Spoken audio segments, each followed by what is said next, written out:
ପରେ ଆମେ ଆଉ ଗଣତନ୍ତ୍ର ମଧ୍ୟରେ ନା ଅଛେ ଉଚ୍ଚାତନ୍ତ୍ର ମଧ୍ୟରେ ସେଥିରୁ ମୁକ୍ତ ହେବାକୁ ପଡ଼ିବ ନହେଲେ ଦେଶ ରସାତଳଗାମୀ ହେବ ରସାତଳଗାମୀ।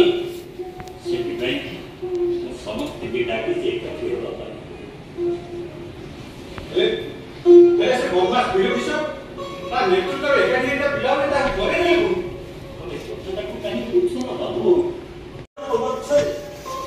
କାହିଁକି ଅଶାନ୍ତିର ନିଆଁ କୁହନ୍ତି ସେମାନଙ୍କୁ ଏଇଟା ତ ରହିବନି ଶାସନ ତମେ ଯୋଉ ପରିବର୍ତ୍ତନ କଥା କହୁଛ ତମେ ଆମ କଥା ତ ଭିନ୍ନ। ଆମେ ଶୁଣେ ଯୋଉ ପରିବର୍ତ୍ତନ ସେ ପରିବର୍ତ୍ତନରେ ଆମ ଛାତ୍ର ସଂଘ ବିଶ୍ୱାସ